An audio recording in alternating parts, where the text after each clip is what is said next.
সমস্ত প্রশংসা সেই মহান আল্লাহ পাকের, যে আল্লাহ সুবহানাহু ওয়া তাআলা আমাদেরকে মহব্বত করে ভালোবেসে আল্লাহর ঘরে আগে আসার বসার তৌফিক দিয়েছেন। সেজন্য সেই মহান আল্লাহ পাকের দরবারে আমরা প্রাণ থেকে শুকরিয়া আদায় করি, বলি আলহামদুলিল্লাহ। আমরা আরো শুকরিয়া আদায় করি নূরে মুজাসসাম শাফিয়ে ইয়াউমুন নুশুর হুজুরে আকরাম সাইয়্যিদিনা নবিয়িনা শাফিঈনা ওয়া হাবিবিনা মুহাম্মদ সাল্লাল্লাহু আলাইহি ওয়াসাল্লামের উম্মত হিসাবে যে আল্লাহ তাআলা আমাদেরকে কবুল করেছেন, সেজন্য সেই মহান আল্লাহ পাকের দরবারে শুকরিয়া আদায় করি, বলে আলহামদুলিল্লাহ।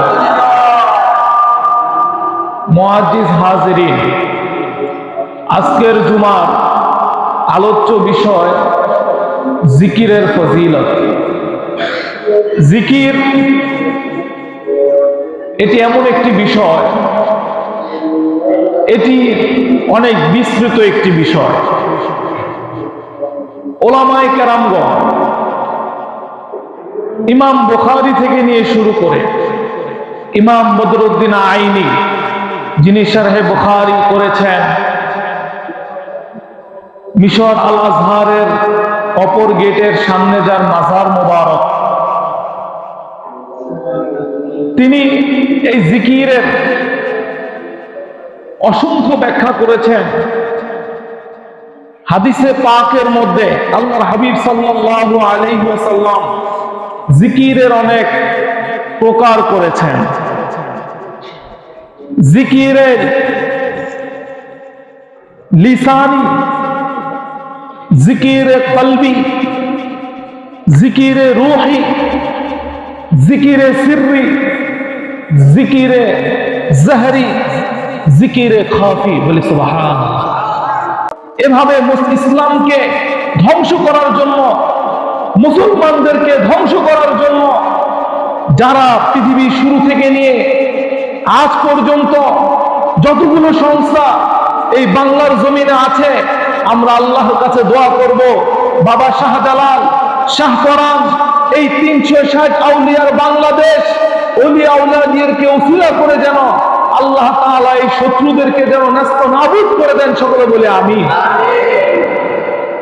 যারা ইসলামের ক্ষতি করার চেষ্টা করবে, একটি জিনিস মনে রাখবেন, এই বাংলাদেশে কোনো নবীরা ইসলাম আনে নাই, এই বাংলাদেশে কোনো সাহাবীদের মাজার নেই, এই বাংলাদেশে ইসলাম আমরা পেয়েছি ওলিয়া উলিয়াদের মাধ্যমে। কথা বলেন ঠিক কিনা? আমরা ইসলাম শিখেছি আউলিয়া কেরামের মাধ্যমে, বুজুর্গনে কেরামদের মাধ্যমে।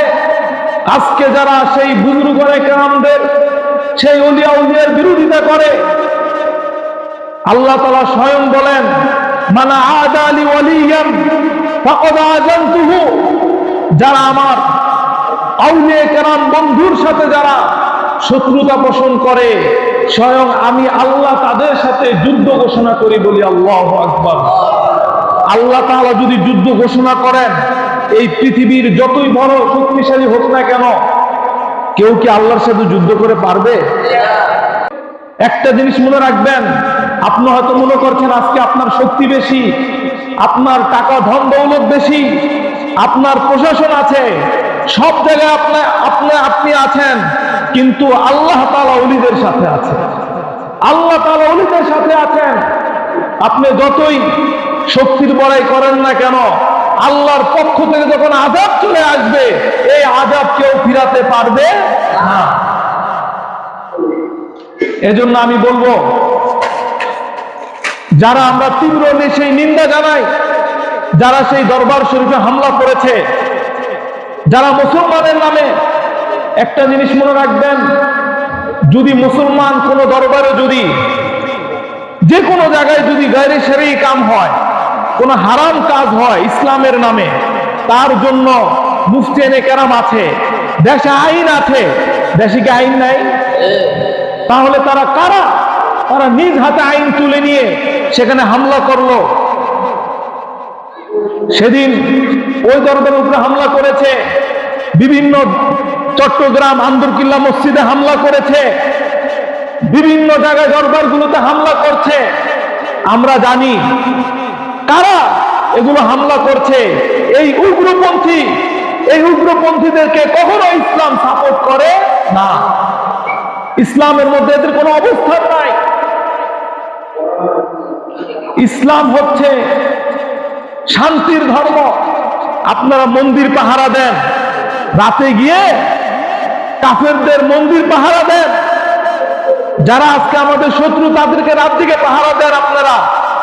আর এখানে মুসলমানরা যারা আল্লাহকে মানে, রাসূলকে মানে, আউলিয়া কেরামদেরকে মানে, তাদের দরবারে এসে ভাঙচুর করেন, আবার আগুন লাগান। এটা কেমন দেশপ্রেম? এটাকে তো দেশপ্রেম বলে না। দেশপ্রেম হচ্ছে আল্লাহর রাসূল সাল্লাল্লাহু আলাইহি ওয়াসাল্লাম যে হুদায়বিয়ার সন্ধি করেছিলেন, হুদায়বিয়ার সন্ধিতে সেখানে কাফেররাও আল্লাহর হাবিব সাল্লাল্লাহু আলাইহি ওয়াসাল্লামের আশ্রয়ের মধ্যে ছিল। মায়ের কোলের মধ্যে সন্তান যেভাবে নিরাপদ ছিল, ইসলামের মধ্যে কাফেররাও ঠিক সেভাবে নিরাপদ থাকে। কথা বলেন ঠিক কিনা? কিন্তু আজকে আমরা কি করছি? দেশ কোন দিকে যাচ্ছে? এজন্য আমরা প্রতিবাদ জানাই। আমাদের প্রতিবাদ জানাতে হবে, কারণ আমরাও দরবার ভিত্তিক মানুষ। কালকে সেই দরবারে হামলা করেছে, আরেকদিন আরেক দরবারে হামলা করবে। এভাবে এক সময় বাংলাদেশের দরবারগুলো নেস্তনাবুদ করে দিবে। কিন্তু একটা জিনিস মনে রাখবেন, এই বাংলার ইতিহাস শুরু থেকে আপনারা যদি ইতিহাস ঘাটেন দেখবেন, আজ পর্যন্ত কেউ অলিয়া উলিয়ার মাজারের বিরোধিতা করে কখনো তারা ঠাঁই পায় নাই, যুদ্ধে জয়লাভ করতে পারে নাই। যার বাস্তব প্রমাণ আমি একটা বলি, গুলিস্তানের মাঝখানে যে গোলাপ শাহ মাজারটা দেখছেন তো অনেকে, একদম রাস্তার মাঝখানে না, একদম পয়েন্টের মধ্যে। এই মাজারটাকে সরানো নিয়ে বিভিন্ন সময় বিভিন্ন ষড়যন্ত্র করেছে, কিন্তু এখন পর্যন্ত কেউ সরাতে পারে না। কারণ আউলিয়া কেরাম যারা আছেন, যদিও আমরা তাদেরকে দেখছি না, কিন্তু এই মাজার মোবারকে যারা শুয়ে আছেন তারা জিন্দা, তারা আমাদেরকে দেখতে পারছেন। এই আউলিয়া উলিয়াদের দরবারে যারা বেয়াদবি করবে, আল্লাহ তাআলার আযাব শীঘ্রই তাদেরকে প্রতিহত করবে। কথা বলেন ঠিক কিনা? তাদের দুনিয়াতে লাঞ্ছিত হবে, তারা দুনিয়াতে তো লাঞ্ছিত হবে, কাল কিয়ামতের ময়দানে তারা লাঞ্ছিত হবে। নবীর শাফাআত কাল কিয়ামতের ময়দানে তাদের নসিব হবে না। সাময়িক সময়ের জন্য দেখবেন, আমি আপনাদেরকে বলে যাচ্ছি, যদি আল্লাহ তাআলা বাঁচিয়ে রাখে আপনারা দেখবেন, ওই আউলিয়া কেরামের সাথে শত্রুতা পোষণ করে যারাই বিরোধিতা করেছে, এরা দুনিয়া তো লাঞ্ছিত হয়েছে, সব সময় পুরো জিন্দেগি তারা লাঞ্ছিত হবে। আমি অনেক উদাহরণ দিতে পারবো। তারা বলেছে একজন নবীর দুরূদ নিয়ে কটাক্ষ করেছে, আল্লাহ তাআলা তার মরার আগে তার মুখকে বাদরের মতো করে দিয়েছে। আপনারা দেখেছেন, নাম বলবো না আমি। বলেছে আউলিয়া কেরামের মাজারগুলো লাঠি দিয়ে ভেঙে দাও। মরার আগে তার পাকে আল্লাহ তাআলা প্যারালাইসিস করে পঙ্গু করে দিয়েছে। মৃত্যুর পরেও তারা লাঞ্ছিত হয়েছে। আপনি বেশি দূরে যাওয়ার দরকার নাই, ইন্ডিয়ার মধ্যে আপনারা যদি যান, অসংখ্য আউলিয়া কেরামের মাজার আছে। একটি মাজার এমনও আছে, শেখ কুরতুবী রাহমাতুল্লাহ আলাইহি, যার আপনি গুগলে সার্চ দেন, গুগলে সার্চ দিলে আপনি এখন দেখতে পারবেন তার এক পাও এখনো মাজার শরীফ থেকে বের করা। বলি সুবহানাল্লাহ। খাদেম গিয়ে সেখানে কি করে, পাওগুলা নখ বড় হয় কেটে দেয়।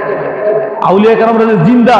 বলা হয়েছে এই মাজার মোবারকের সামনে একবার সেই দেশের গভর্নর বেয়াদবে রাসূল, বেয়াদবে ওলি, সে গিয়ে সেখানে কটাক্ষ করেছিল, যারে এই মাজারকে ভেঙে দেওয়া উচিত। আউলিয়া কেরামের কোনো পাওয়ার নাই, তাদের কোনো ক্ষমতা নাই।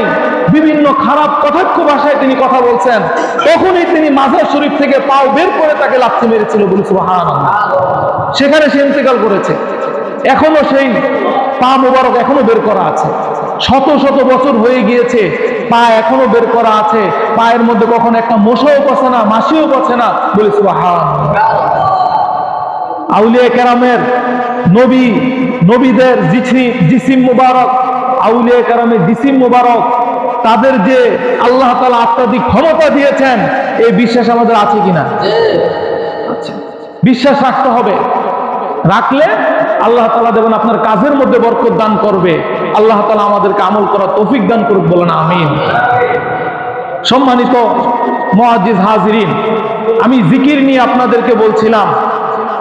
আউলিয়া কেরামরা জিকিরের তালিম দেন, মানুষের তাজকিয়া করান, মানুষের আত্মশুদ্ধি করার জন্য, নিজেকে শুদ্ধ করার জন্য জিকির অপরিসীম ভূমিকা রাখে। আল্লাহ সুবহানাহু ওয়া তাআলা সূরা আহজাবের 41 ও 42 নম্বর আয়াতে বলেন, ইয়া আইয়ুহাল্লাযীনা আমানু যকুরুল্লাহ, হে ঈমানদারগণ, ইয়া আইয়ুহাল্লাযীনা আমানু যকুরুল্লাহ, উযকুরুল্লাহ, তোমরা আল্লাহর জিকির করো, আল্লাহর স্মরণ করো, যিকরান কাসীরা, এমন ভাবে আল্লাহর জিকির করো জিকিরটা যেন অনেক বেশি পরিমাণে হয়, বলি সুবহানাল্লাহ। ওয়াসাব্বিহুহু বুকরাতাও ওয়া আসীলা, সকাল সন্ধ্যা আল্লাহ তাআলার জিকির করো। এই আয়াতের ব্যাখ্যা তাফসীর উলামায়ে কেরামগণ অসংখ্য তাফসীর করেছেন। যিকরান কাসীর দ্বারা উদ্দেশ্য কি? ওয়াসাব্বিহুহু বুকরাতাও ওয়া আসীলা, আউলিয়া কেরামদের কাছে গেলে দেখবেন তারা সকাল সন্ধ্যা ওজিফা দেয়, দেয় না? সকাল সন্ধ্যা ওজিফা দেয়। কারণ কি? এটা কোরআন থেকে সাবিত যে সকাল সন্ধ্যা ওজিফা দেওয়ার কারণ কি? কারণ সকাল সন্ধ্যা সবচাইতে দিনের 24 ঘন্টার মধ্যে সবচাইতে বরকতপূর্ণ সময়টা হচ্ছে সকাল এবং সন্ধ্যা, বলি সুবহানাল্লাহ। কারণ সেই সময় উভয় ফেরেশতাদের মিলন স্থল। কারণ এই সকালে আল্লাহ তাআলার দুনিয়াতে কিছু ফেরেশতা আছে, তাদের ডিউটি সন্ধ্যা পর্যন্ত থাকে। আবার সন্ধ্যার সময় কিছু ফেরেশতা আল্লাহ তাআলার তরফ থেকে আসে, যাদের ডিউটি পরের দিন সকাল পর্যন্ত থাকে। তাহলে যারা আসে এবং বিকালে যারা যায়, উভয় ফেরেশতাদের এক সময় একটা কি হয়? মিলন হয়। তাদের সাথে ফেরেশতাদের ঢল নামে, রহমতের ঢল নামে। এই কারণে বলা হয়েছে তোমরা সকাল সন্ধ্যা আল্লাহ তাআলার জিকির করো, বলি সুবহানাল্লাহ। উলামায়ে কেরামগণ জিকির ধারা অনেক উদ্দেশ্য মুরাদ নিয়েছেন। কেউ কেউ বলেছেন সকাল সন্ধ্যা মানে জিকির অর্থ হচ্ছে নামাজ, অর্থাৎ সকাল সন্ধ্যা তোমরা 5 ওয়াক্ত নামাজ পড়ো, বলি সুবহানাল্লাহ। জিকির, নামাজকে জিকির বলা হয়েছে, কোরআন শরীফকে উত্তম জিকির বলা হয়েছে। কোন কোন হাদিসে পাকে লা ইলাহা ইল্লাল্লাহ মুহাম্মাদুর রাসূলুল্লাহকে উত্তম জিকির বলা হয়েছে।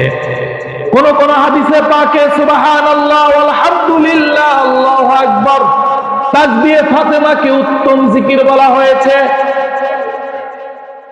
এই উত্তম জিকির উলামায়ে কেরামগণ বলেন জিকির যে শুধু মুখে হয় তাই নয়, জিকির লিসানি হয়, মুখে জিকির হয়, আবার জিকিরে কলবের জিকির হয়। একদল উলামায়ে কেরামগণ বলেন উত্তম জিকির হচ্ছে জিকরে লিসানি এবং জিকরি কলবি যদি একসাথে মিলিত হয়ে যায়, সেই জিকিরটা আল্লাহ তাআলার কাছে সবচাইতে প্রিয়, বলি সুবহানাল্লাহ। আপনি এই হাত দিয়ে কোনো খারাপ কাজ স্পর্শ করবেন না, এটা হচ্ছে হাতের জিকির। মুখ দিয়ে আল্লাহ পাকের জিকির করবেন, মুখ দিয়ে কোনো গুনাহের কাজ করবেন না, কারো মনে কোনো কষ্ট দিবেন না, এটা হচ্ছে মুখের জিকির। অন্তরের মধ্যে কোনো খারাপ গুনাহ আনবেন না, অন্তরের মধ্যে সর্ব অবস্থায় আল্লাহর স্মরণ করবেন, এটা হচ্ছে অন্তরের জিকির। দিমাগের মধ্যে মাওলার চিন্তা করবেন, এটা হচ্ছে মস্তিষ্কের জিকির। আপনি এই পাও দিয়ে আল্লাহর ঘরে যাবেন, নামাজের জন্য যাবেন, এটা হচ্ছে পায়ের জিকির, বলি সুবহানাল্লাহ। প্রত্যেকটা জিনিসের জিকির আলাদা আলাদা। জিকির করলে ফায়দা আছে কিনা?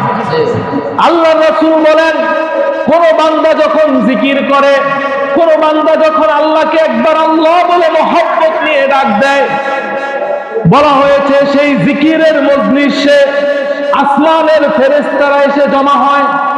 আসমানের ফেরেশতারা জমা হতে থাকে এবং তারা নিদা করতে থাকে, হুলুম্মা হুলুম্মা ইলা হাজাতিকুম, কোথায় কোন ফেরেশতা আছো, তোমরা আসো, জিকিরের মজলিসে আসো।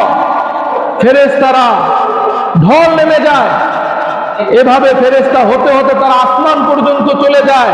আল্লাহ তাআলা বলে যে তোমরা কোথা থেকে এসেছো? তারা বলে আমরা জিকিরের মজলিস থেকে এসেছি। আল্লাহ তাআলা বলে যেই বান্দারা জিকির করছে তারা কি আমি আল্লাহকে দেখেছে? বলে না, আল্লাহ তোমাকে তো তারা দেখে নাই। বলে তারা আমাকে দেখে না দেখে আমার জিকির করছে, যদি দেখতো তাহলে কি করতো? তারা ফেরেশতারা বলে যদি তারা দেখতো, হে আল্লাহ আপনার জন্য তারা জীবন দিয়ে দিত, তাহলে শুনো আমি তাদেরকে জিকিরের কারণে ক্ষমা করে দিলাম। বলে সুবহানাল্লাহ। আল্লাহ বলেন তারা কি চায়?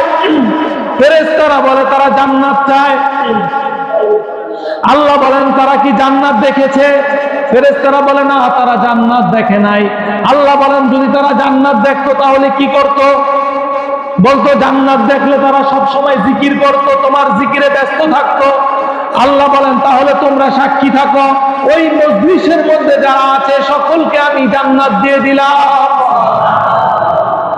এভাবে অনেক বড় হাদিস, এটা বুখারী শরীফ, তিরমিজি শরীফে হাদিস আছে। কিন্তু এখন কথা হচ্ছে হাদিসের শেষে গিয়ে বলা হয়েছে ফেরেশতারা আল্লাহর কাছে বলবে, আল্লাহ ওই জিকিরের মজলিসে এমন কিছু লোক আছে যারা তোমার জিকির করার জন্য আসে নাই, তারা আসছে ওই মজলিসে ওই ব্যক্তির সাথে সাক্ষাৎ করার জন্য, তারা জিকিরের উদ্দেশ্যে আসে নাই, তুমি কি তাদেরকে ক্ষমা করে দিবে? তারা তো জিকিরের জন্য আসে নাই। আল্লাহ বলেন যে হ্যাঁ, যারা জিকিরের মজলিসে আছে যদিও জিকির না করে তাদেরকেও আমি ক্ষমা করে দেবো। বলেছেন এই হাদিস শরীফটি যখন বর্ণনা করা হচ্ছিল, এক আল্লাহর ওলি খাজা আমিন শাহ রহমতুল্লাহ আলাই, তার কাছে একজন প্রশ্ন করলো যে হুজুর, যে জিকির করে তার উপরে আল্লাহর রহমত বর্ষণ হয় এটা বুঝে আসে, কিন্তু যে জিকির করে না সে আল্লাহর রহমত কিভাবে পায় এটা তো বুঝে আসে না। এখন তাকে বুঝানোর জন্য সে তার খাদিমকে, বাদশাহ আমিন শাহ আমিন রহমতুল্লাহ আলাই, তার খাদিমকে পাশের থেকে হুকুম করলো যে তুমি আমাকে বাতাস করো, পাখা দিয়ে কি করো? বাতাস করো।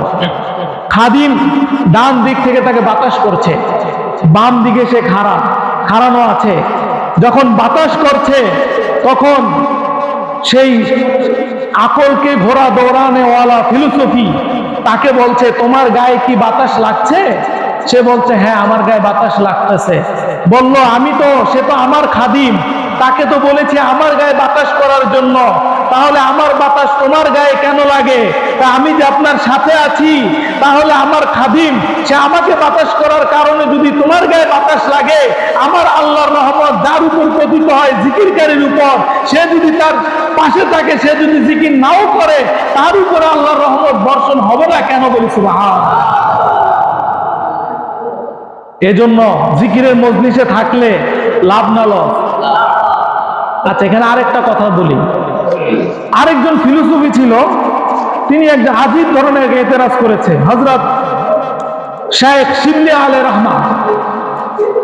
উনি বলেন, ওনার কাছে প্রশ্ন করতেছেন যে আমরা যে আল্লাহ আল্লাহ জিকির করি, আল্লাহর নাম জিকির করলে কলব কি হয়?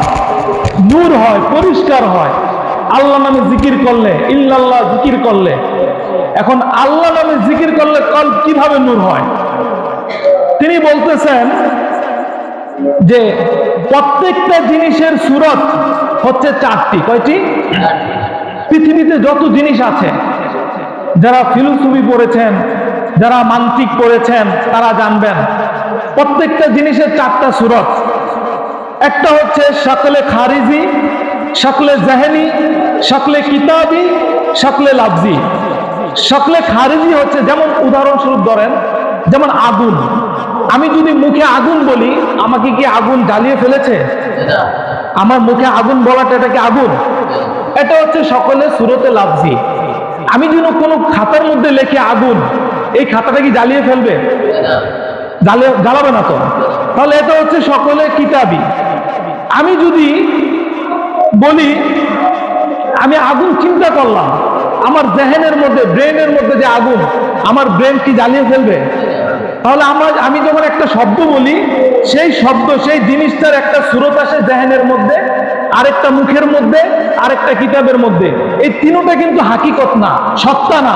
সত্তা হচ্ছে বাহিরে যে আগুনটা পাওয়া যায়, যেটা জ্বলে, সেটা হচ্ছে কি সত্যাগত আগুন।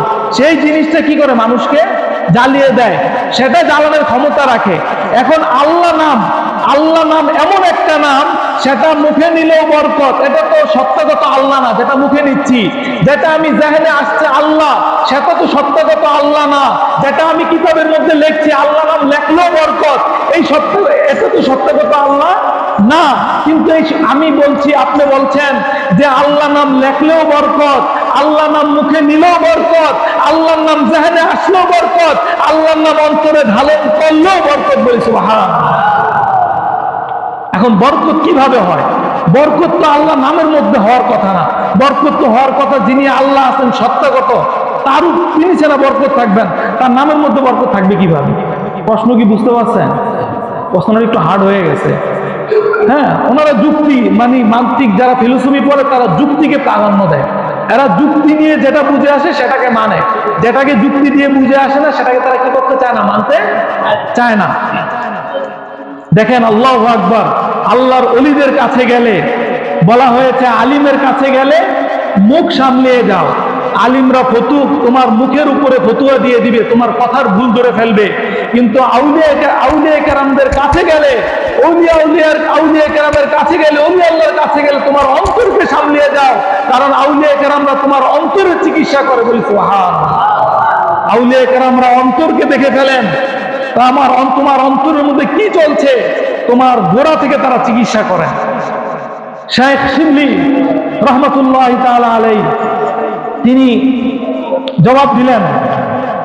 তিনি তাকে বললেন, তুমি একটা গাধা। তুমি একটা কি গাধা। এখন গাধা বলার কারণে সে খুব মানে কি বলে এটা জ্বালাও চলে আসলো, খুব রাগান্বিত হয়ে গেল। বলল, আপনি আমাকে গাধা কেন বললেন? বললে, এই যে আমি তোমাকে গাধা বললাম, এই গাধাটা যে আমি মুখে বললাম, এটা কি সত্যিকারই সত্যগত গাধা? তাহলে এটা সত্যিকারী গাধা নয়।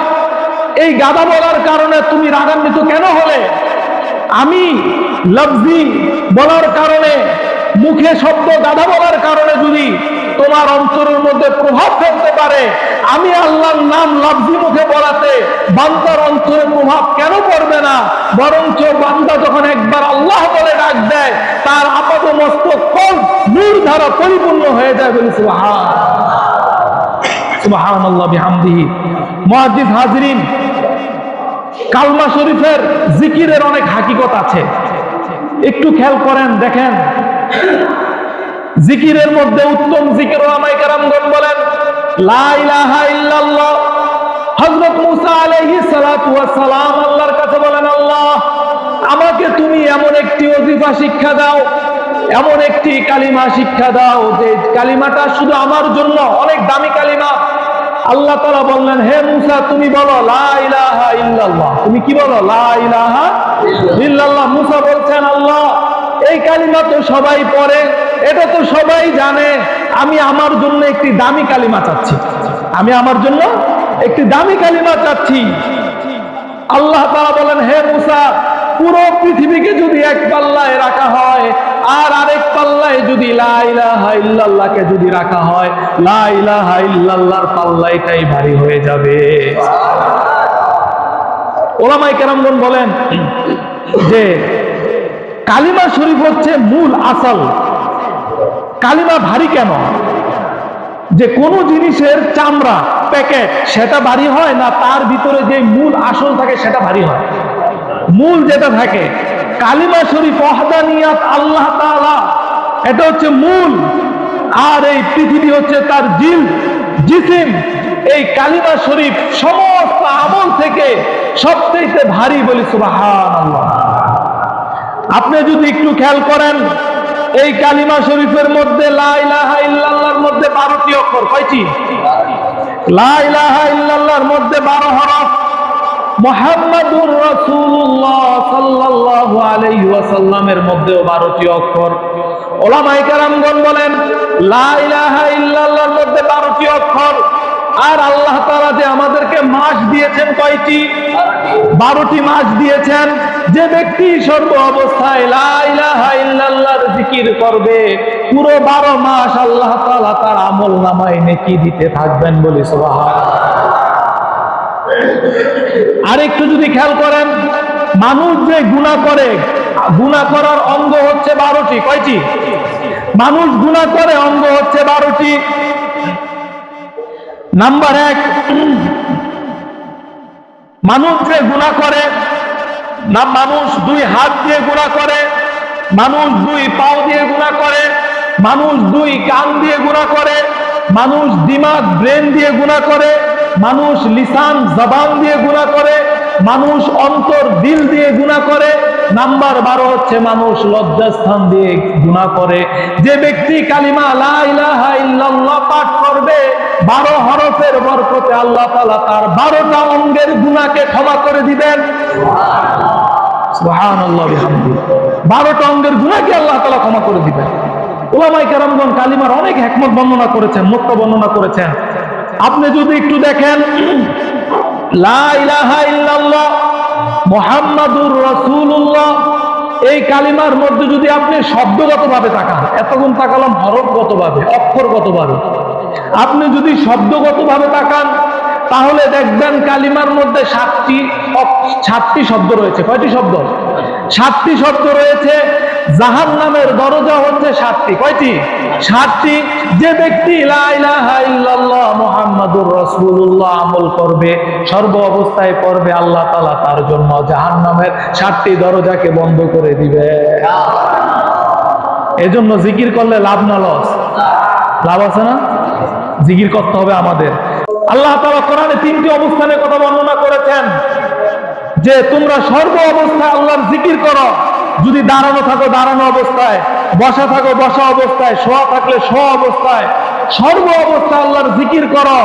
অন্যান্য যত ইবাদত আছে, আল্লাহর হুকুম হাকাম আছে, এগুলোর জন্য সময়ের প্রয়োজন আছে, এগুলোর জন্য নির্দিষ্ট সময়ের প্রয়োজন, নির্দিষ্ট জায়গার প্রয়োজন। কিন্তু একমাত্র জিকির, যে জিকিরের জন্য নির্দিষ্ট কোনো সময়ের প্রয়োজন নাই, নির্দিষ্ট কোনো অবস্থানের প্রয়োজন নাই, নির্দিষ্ট কোনো জায়গারও প্রয়োজন নাই। বলি সুবহানাল্লাহ। জিকির বান্দা যেভাবে চায় সর্ব অবস্থায় কি করা যায়? জিকির করা যায়। আল্লাহ তাআলা বলেন ফাযকুরুনি আযকুরকুম ওয়াশকুরু লি ওয়ালা তাকফুরুন।